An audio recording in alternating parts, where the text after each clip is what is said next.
Welcome back to CIA Declassified. Today we step inside the classroom of the subconscious. During the Cold War, time was a luxury the agency didn't have. Training a field officer in a complex dialect took months. But what if you could learn while you slept? What if you could bypass the stubborn waking brain and vibrate knowledge directly into the bone? This was the development of the sleep learning chair. The chair wasn't just furniture. It was a high-tech assault on the barriers of memory. The sleep learning chair was a specialized piece of equipment developed by CIA contractors to test hypnopedic learning, the theory that the brain can absorb information during sleep. A quote from a Declassified Office of Training memorandum: the application of audio stimuli during the REM cycle shows promise for the rapid acquisition of linguistic patterns without the fatigue of traditional study. End quote. The device utilized bone conduction transducers built into the headset. Instead of traditional speakers, these sent vibrations through the agent's mastoid bone directly into the inner ear. Agents were often given sleep-inducing barbiturates like Amytal to ensure they remained in the specific stage of sleep required for the audio to take.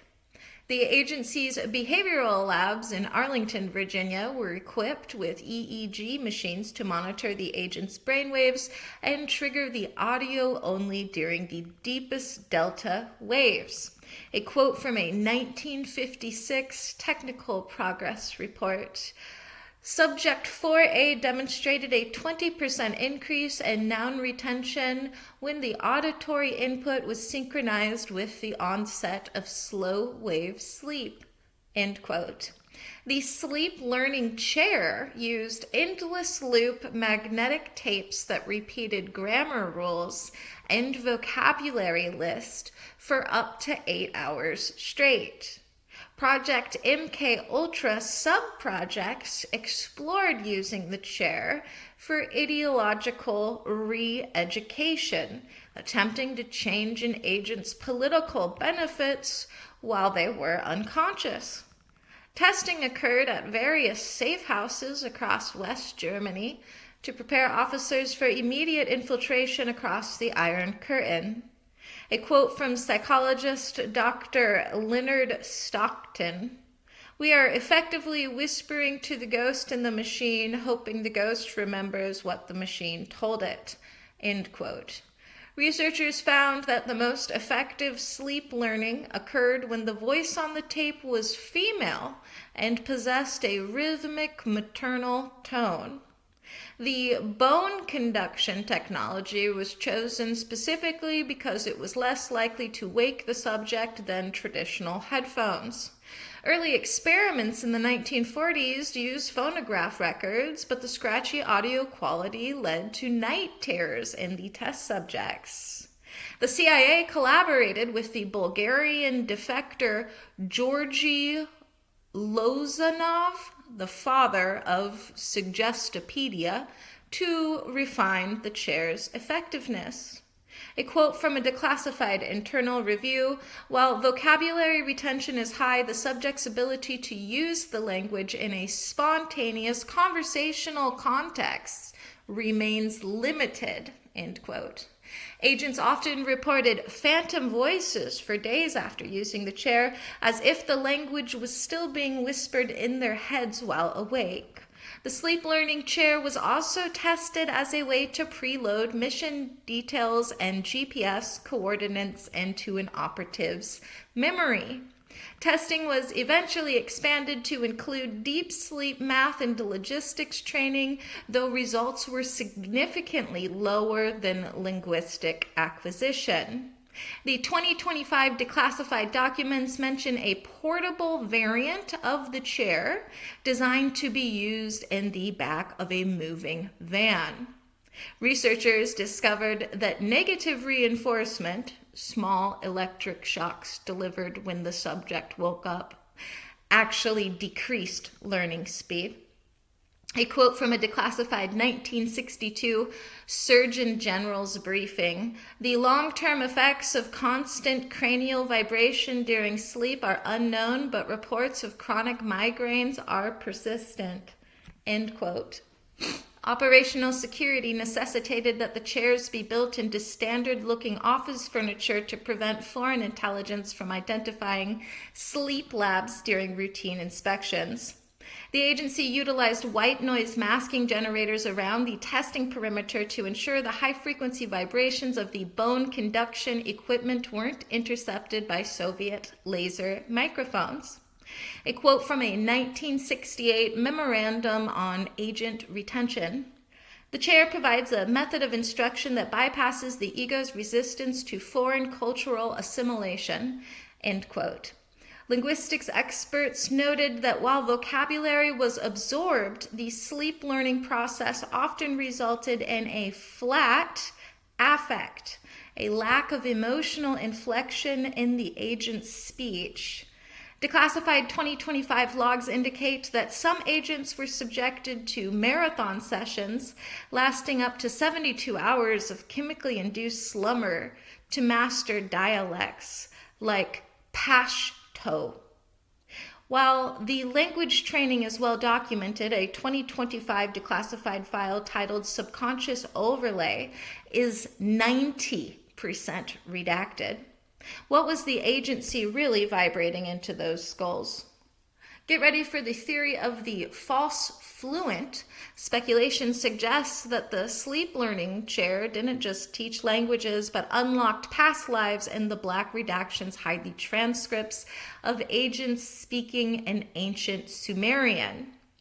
What if the chair was for erasing, not teaching? A dark rumor suggests the speakers played cancellation waves that wiped an agent's original identity, making the new language the only thing they had left. Could the chair be a neural bridge? Speculation suggests the redactions hide evidence that the agency was trying to link two sleeping agents together so they could share memories, and the black bars hide the merged identity incident reports. Watch out for the addiction frequency theory. It claims the redactions hide a secret pleasure tone played in the chair that made agents so addicted to sleep learning that they refused to wake up. And the black bars hide the number of agents currently in permanent comas. What if you're speaking a code you don't know? Speculation posits the redactions hide the Mandarin trigger, where agents were taught a secret second language they only spoke when activated by a specific phone call.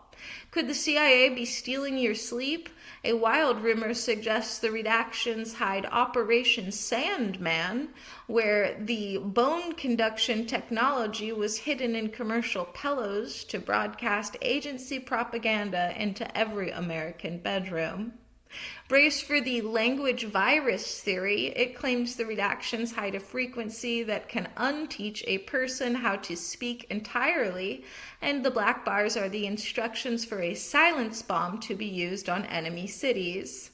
Some believe the redactions hide the God voice. Speculation suggests the speakers were used to convince agents they were hearing the voice of a deity giving them orders, and the black bars hide the protocols. Beware the mere mind rumor. It claims the redactions hide an experiment where agents listen to their own voices on loop for days, resulting in a total personality collapse that left them as empty shells for the agency to fill. Some speculate the black bars hide the death dial. The theory is that the chair can play a sound that stops the heart instantly during sleep, and the redactions hide the accidental termination log. Unlock the sleeper cell secret. Whispers from retired technicians suggests the redactions cover a program where an entirely different personality was built in the subconscious, a ghost operative who only takes over when the body falls asleep, performing missions while the host believes they are dreaming. What if the chair rewrites your cells? Some theorists suggest the black bars hide Project Deep Code, where language wasn't stored in the brain but encoded into the agent's very DNA using vibrational frequencies making them biological data drives. Hold on to your pillows for the dream stealer theory. It posits that the redactions hide transcripts of the CIA using the chair to mine the dreams of foreign diplomats staying in bugged hotels, turning the subconscious into a site for espionage. Could your memories be artificial? Speculation suggests the redacted sections detail Operation Instant History, where the chair was used to give agents fake childhood memories in foreign countries to help them pass the most intensive polygraph test. And lastly, brace for the grammar guillotine. Dark rumors suggest the agency found a frequency that removes the ability to lie in a specific language, and the black bars hide the confession chair results. Was the sleep learning chair a success? Conceptually, it was a partial success. The agency found that while you can't learn a whole language from scratch in your sleep, you can drastically improve passive recognition and accent mimicry. However, operationally, it was a failure. The side effects, nausea, extreme irritability, and a blurred sense of reality rendered many agents unfit for the field for weeks after a course. The chair was eventually relegated to the basement of the Office of Training. As far as operational and technological breakthroughs go, the echoes of the chair are still heard in modern tech. Advanced bone conduction, the perfection of vibrating audio through the skull, now used in high-end military tactical headsets and hearing aids. REM triggering, developing the sensors that can identify specific sleep stages in real time, the ancestor of today's sleep tracking wearables. Audio linguistic compression, learning how to speed up speech without losing clarity, a precursor to modern digital audio processing. And pharmacological sleep control, a deeper understanding of how barbiturates interact with the learning centers of the brain. The sleep learning chair reminds us that for the agency, even your dreams are productive real estate. The next time you wake up with a word on the tip of your tongue in a language you've never studied, maybe you just had a long night in the chair. Thanks for listening. Be sure to join us next time as we examine Project Jute, a project that I think you'll find of great interest. Join us next time for the Hour of the Hollow. In the meantime, I'll see you in the archives.